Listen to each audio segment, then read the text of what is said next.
जिन्होंने बहुजनों में सामाजिक और राजनीतिक परिवर्तन करने वाले और देश के मजदूर किसानों को राजनीति में एक बहुत बड़ी हिस्सेदारी देने वाले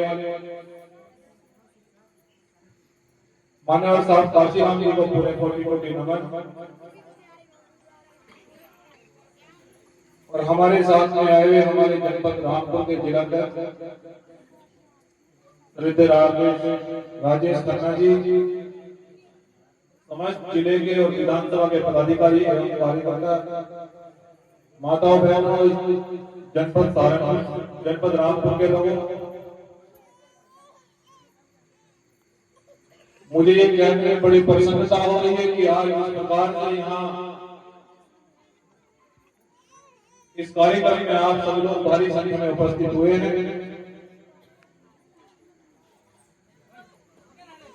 मेरा स्वास्थ्य खराब था, लेकिन मुझे जनपद रामपुर के लोगों का मैसेज मिला कि आज जनपद रामपुर के बहुजन समाज के लोग वो बेसब्री से इंतजार करेंगे, तो मैं किसी परिस्थिति में निकल पड़ा। लेकिन जब ज्यादा तबीयत खराब हुई तो रास्ते में कुछ देर रुकना भी पड़ा और ट्रेन से ही करना पड़ा। और फिर उत्तराखंड की टीम को मैंने फोन किया,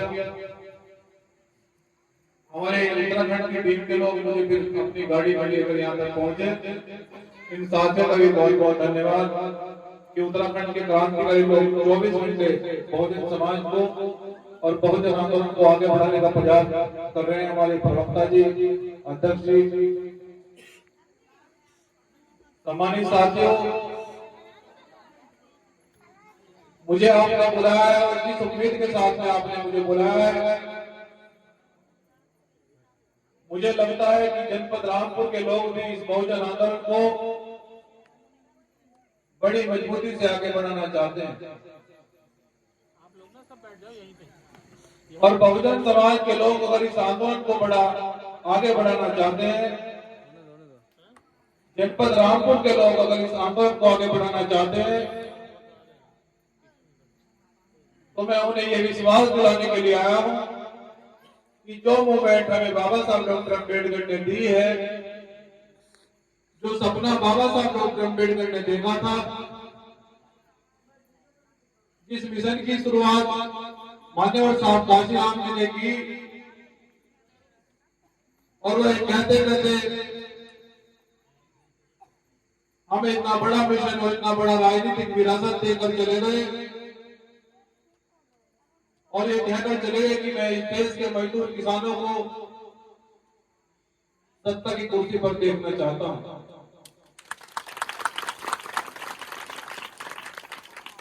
बहुजन समाज के लोगों,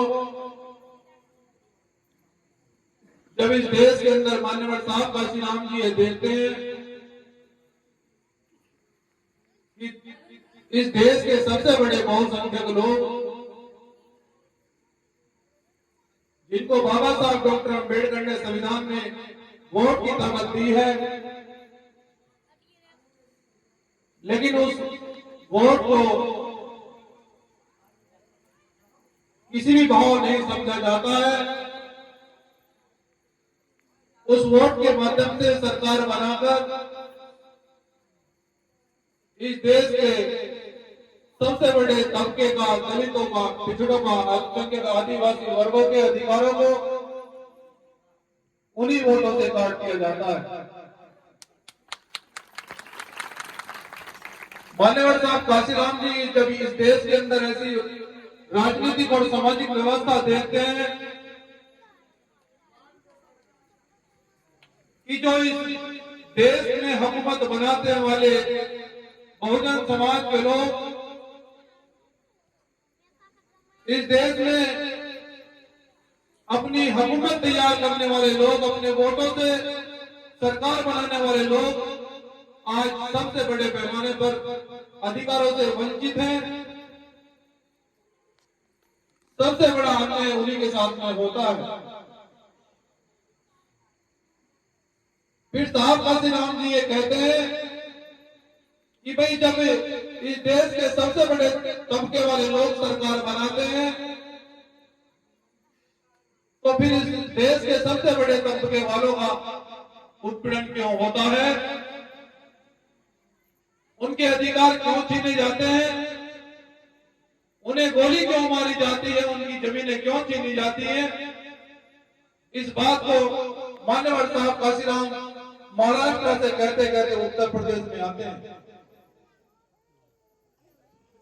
और ये वही सुबह है जब पूरे देश की व्यवस्था में देखकर मान्यवर साहब काशीराम इस देश की राजनीति को ललकारते हैं और ये कहते हैं कि वोट हमारा, राय तुम्हारा नहीं चलेगा, नहीं चलेगा। जब इस देश की राजनीति में पता लगा कि दलितों में एक ऐसा व्यक्ति आया है और वो भी पंजाब में रहने वाला व्यक्ति महाराष्ट्र में नौकरी करके और नौकरी छोड़कर उत्तर प्रदेश में ये कह रहा है कि वोट हमारा, राय तुम्हारा नहीं चलेगा, नहीं चलेगा। देश की सरकारों को नींद आनी बंद हो गई।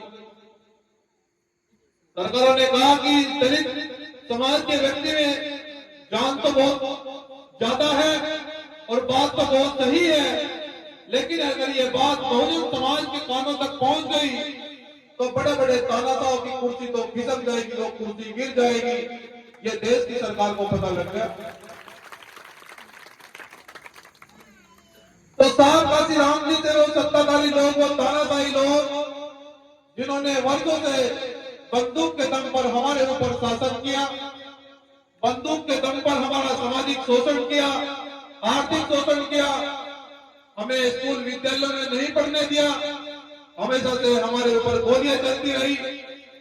वो लोग मान्यवर साहब काशीराम जी को लखनऊ बंगले में आकर ये कहते हैं, काशीराम हमारे साथ में गठबंधन कर लो कि आप अपने बड़े समाज का नेतृत्व, और इनको वो बात कह रहे हैं कि हमारी कुर्सी तो गिर जाएगी।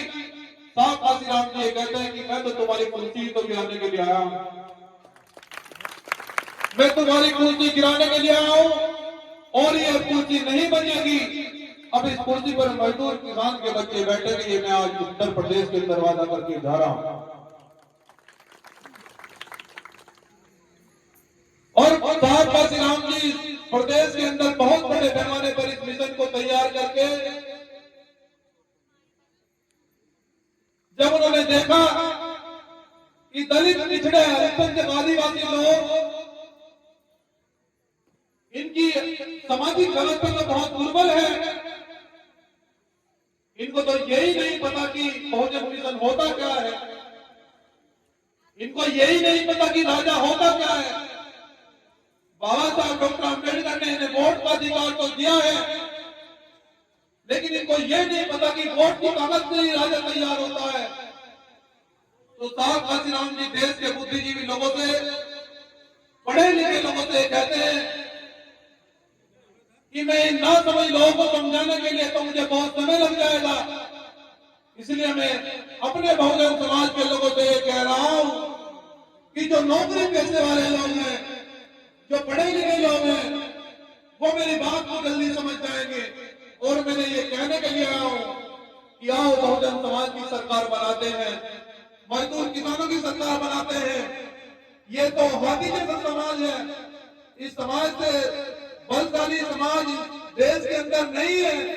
तो जब ये बलशाली समाज है तो इसने तो अब तक अपनी ताकत का एहसास ही नहीं कराया, लेकिन काशीराम बहुजन समाज की ताकत का एहसास देश की राजनीति को कराएगा।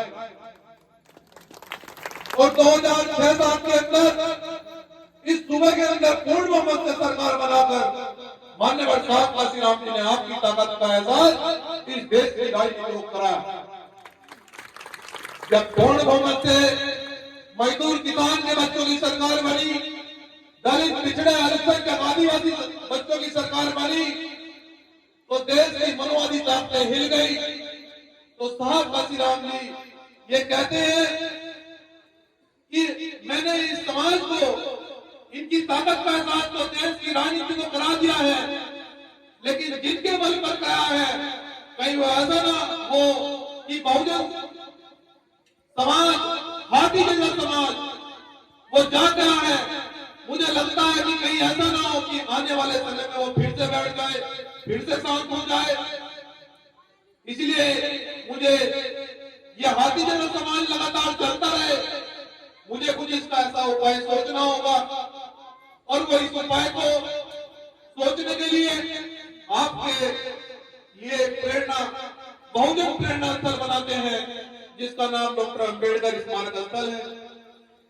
उन्होंने कहा कि इनको बहुजन समाज के संतों महापुरुषों का ज्ञान नहीं है, ये तो बहुजन समाज दिशाहीन समाज है, भटका हुआ समाज है।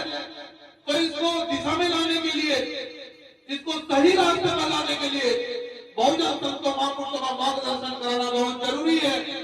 और मुझे इसके लिए बहुजन प्रेरणा स्थल बनाने पड़ेंगे।